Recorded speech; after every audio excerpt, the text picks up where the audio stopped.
Friends, আমরা মা জহরাকে দর্শন করার জন্য সবাই একত্রিত হয়ে এগিয়ে চললাম। তারপর সঙ্গে রয়েছে শিলাদি, পূজা, বর্ষা এবং আমার বউ। তো সামনের দিকে এগিয়ে যাচ্ছে, কিছুক্ষণের মধ্যে পৌঁছে যাব। শিলাদি সামনে রয়েছে আর আমরা পিছনে রয়েছি।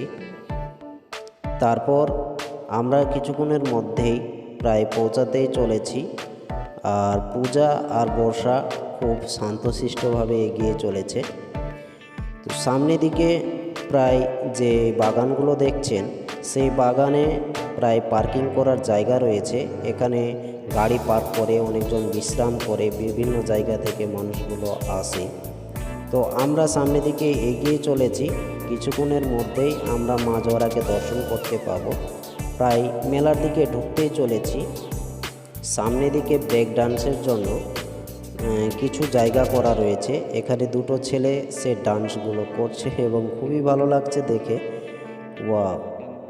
এখানে আমরা কিছুক্ষণ টাইমটা বিতরণ করার পর তারপর সামনের দিকে যখন নির্ণয় নিলাম এগোনোর জন্য, তো প্রায় টোটোর যা জাম্প, সামনের দিকে এগোবো কী করে সেটাই ভাবতে পারছি না। একদম লাইন করে এমনভাবে দাঁড়িয়ে আছে যে প্রায় রাস্তাই বন্ধ, তবুও আমরা ভিতরের দিকে কোনো মতো করে প্রবেশ করলাম মা জহরাকে দর্শন করার জন্য। তো আমরা মা জহরাকে কিছুক্ষণের মধ্যেই দর্শন করতে পেয়ে যাব। দেখতেই পাচ্ছেন প্রচুর হারে ভিড়।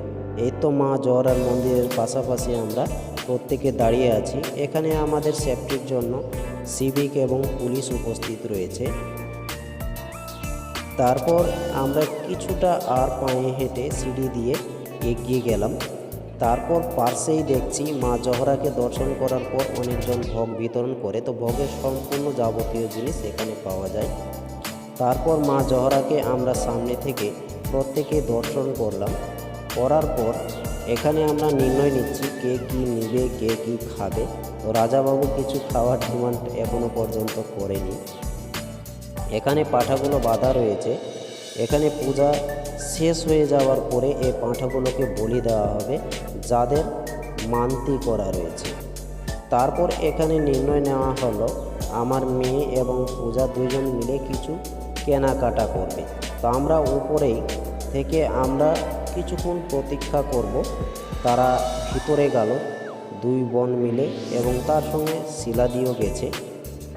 আমরা এখানে অনেকক্ষণ ধরে অপেক্ষা করার পরেও দেখছি এখনও পর্যন্ত এসে তারা পৌঁছায়নি। তো আমার ছোটোটা মেয়ে বায়না করলো আইসক্রিম খাবো। তো আইসক্রিমের দোকানের দিকে সবেমাত্র আমি এগিয়ে গেলাম। এগিয়ে গিয়ে আমার মেয়েকে আইসক্রিম কিনে দিলাম। তারপর এখানে অনেকজন কেনাকাটা করছে, পূজার সামগ্রীগুলো রয়েছে। দেখতেই পাচ্ছেন যে প্রত্যেকেই কেনাকাটা করছে। তারপর আমার বউ ক্লান্ততা হয়ে পড়েছে বলে এক জায়গাতে বসে রয়েছে এবং আমি তার ভিডিও করছিলাম। সে বুঝতেই পারেনি কখন তার ভিডিও করছি আমি। তারপর কিছুক্ষণ পরে আমার মেয়েদেরকে দেখতে পেলাম। বর্ষা এবং শিলাদিয়ার পূজা এখানে রয়েছে, তারা কিছু কেনাকাটা করবে। তো কিছু দেখাচ্ছে যেন স্টিকার। তো এই স্টিকারগুলো নেবে আমার মেয়ে এবং পূজা। তো এই স্টিকার তারা পছন্দ করছে, তাদের পছন্দ হলো কি না।